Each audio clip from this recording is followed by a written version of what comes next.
Pozdravljeni! Po veliki nagradi Nizozemske je na vrsto prišel naš običajni komentar.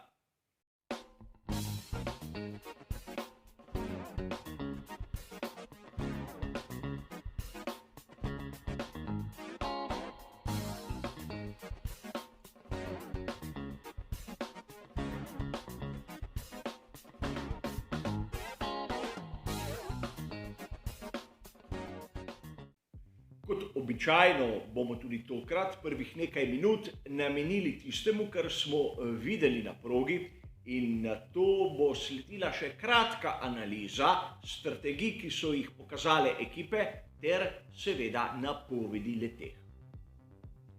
A začnimo samo dirko.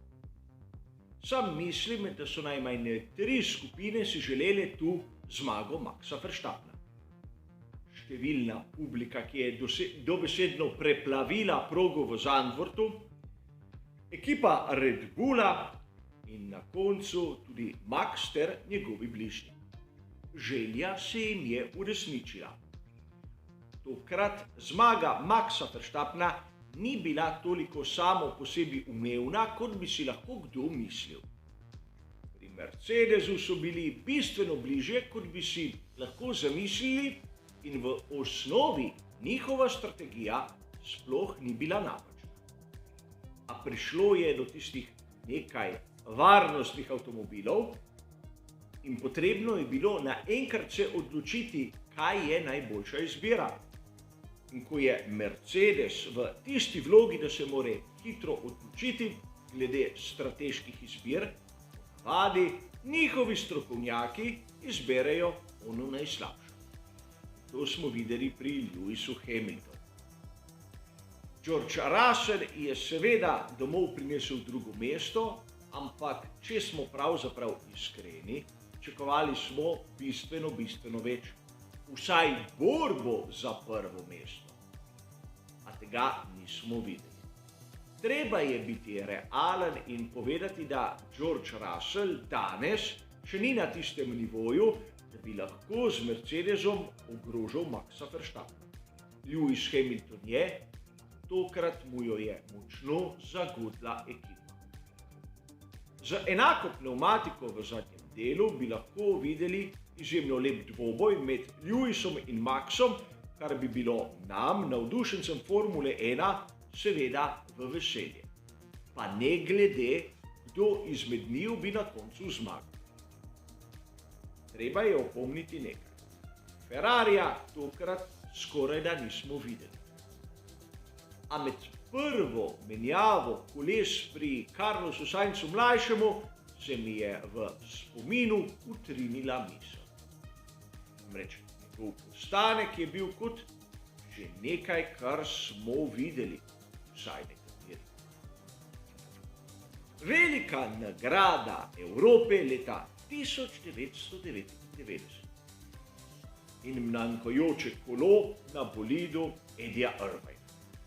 Mnogi izmed vas boste sedaj dejali, saj sploh ni situacija podobna.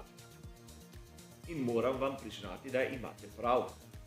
Takrat so imeli težavo najti zadnje desno kolo, sedaj je bilo na vrsti zadnje levo kolo.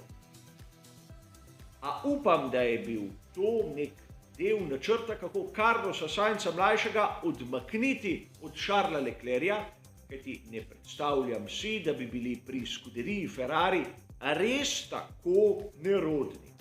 To bi bilo šele sramotno. Seveda tudi drugi postanek Carlosa Sainza mlajšega je bil poln napak, kajti izgleda, da nihče ne opazuje, kdo prihaja po pitlejnu. Kazen 5 sekund seveda je bila pravično dodeljena, ampak ne po krivdi voznika. Kot da bi se pri ekipi trudili Carlosa Sainza mlajšega na lestvici potisniti čim bolj niže. A čeprav Charles Leclerc je prišel do 3. mesta, bodimo iskreni, kdo ga je pa videl. Izjemno anonimna dirka za skuderijo Ferrari, in če se bi kdo veselil teh stopničk, verjetno je zadovoljen z bore slabim rezultatom. Seveda, osnova je bila pričakovati bistveno več, vsaj po kvalifikacijah. A videli smo, da v nedeljo tu hitrosti ni bilo. Za razliko od tiste hitrosti, ki smo jo videli pri Mercedesu. In tu je sedaj treba razmisliti, kdo ima pravo usmeritev, kar se tiče razvoja. Pri ostalih seveda nismo videli nekih presenečenj. Pa še zmeraj mi ni jasno, kaj počno pri Alfa Tauriju. Namreč priklicali so voznika v bokse, potem ko se je že enkrat ustavil na progi. Pregledali so mu bolid in čudežno ugotovili, da je vse v najlepšem redu, nato ga nazaj poslali na progo, da se je pravzaprav po nekaj ovinkih ustavil. Seveda nočem namigovati na nič, ampak Tsunoda se je ustavil pravzaprav v idealnem trenutku, da je Maxu Verstappenu nudil skrajšano izgubo časa pod režimom varnostnega avtomobila.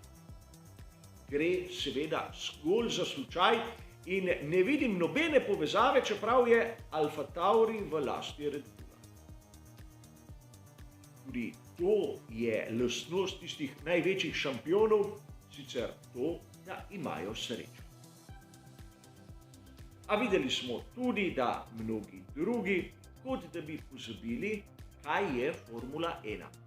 Tu moramo s prstom pokazati na Sebastiana Vettela.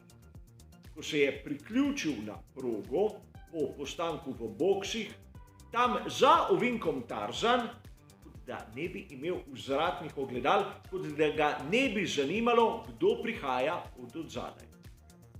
In to od nekoga, ki ima 4 naslove svetovnega prvaka, je nekaj, kar mi navdušenci seveda ne pričakujemo.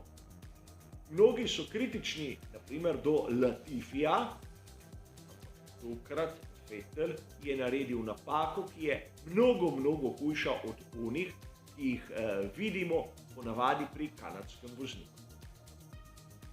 Treba je opomniti, da tokrat v Zandvoortu smo videli izjemno malo odstopov in ta okvara, naprimer Valtterija Bottasa, je bila druga točka, kjer bi si lahko izkazali pri Mercedesu. Izkazali so se samo po zaslugi Georgea Russella, ki je dobesedno zahteval menjavo. Lewis Hamilton je čakal na predlog, ga ni dobil.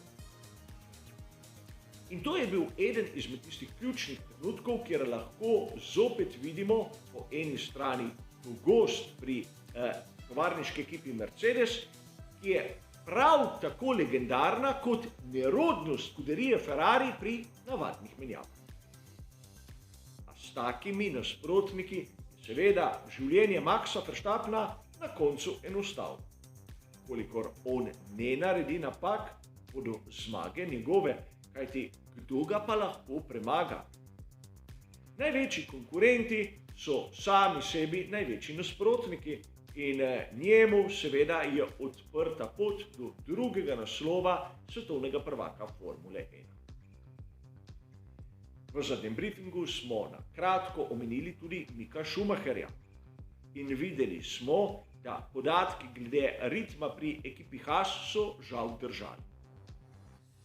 Čeprav tudi Kevin Magnussen je imel izjemno slabo dirko, to ne opravičuje Schumacherja.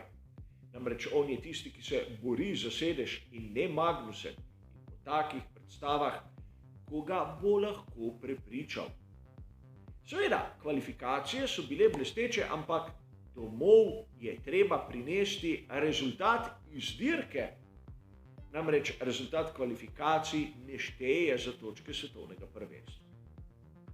In tu smo res videli, kako ta svet Formule 1, ki na zunaj izgleda bleščeč, fantastičen, je v resnici v marsikaterem pogledu celo amaterski. Poglejmo si sedaj še za trenutek strategije. Najprej napoved Pirellija, ki je na prvi pogled izjemno podobna tisti, ki sem jo napravil sam. Le da tu pogrešamo dve varianti.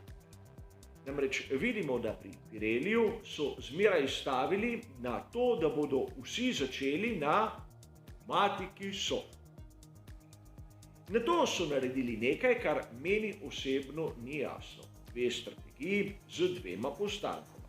In če primerjamo tisti zadnji del, vidimo, da je ta pravzaprav enako dolg ali uporabljajo pnevmatiko soft ali medium. Kakšen je smisel uporabljati pnevmatiko medium, če bo ta na bolidu več ali manj in enako število krogov kot pnevmatika soft. Pnevmatika soft je hitrejša, posebej v zadnjem delu dirke, in to smo videli tudi v resnici. A po drugi strani sem pogrešal tisto mojo varianto začeti na medium in nato po enem postanku iti na hard. Ta Pirelliju ni bila všeč. A po drugi strani, ukolikor pogledamo seveda tisto, kar so pokazale ekipe, preden je prišla na vrsto zmeda z varnostnimi avtomobili, bomo videli, da je bila situacija bistveno bolj podobna moji napovedi kot tistemu, kar so pravili pri Pirelliju. Namreč pri Mercedesu so začeli na pnevmatiki medium. To po enem postanku so nataknili pnevmatiko hard in v njihovih načrtih je bilo verjetno iti do konca.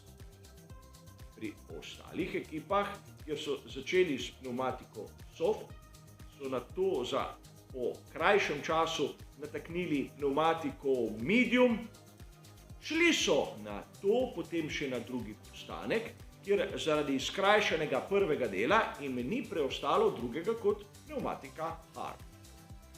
In to je bila tista opcija pri strategiji z dvema postankoma. Seveda menim, da sem bil tokrat sam bistveno bliže tisti pravi sliki kot strokovnjaki pri Pirelliju, ampak kot smo videli na veliki nagradi Belgije, se zadeva kaj hitro obrne naokrog. A tudi tokrat smo videli dirko, ki je bila nekaterim všeč, drugim malo manj. Priznam, da sem pogrešal akcijo, ki jo bom morda videl že naslednji teden, na prihajajoči veliki nagradi Italije.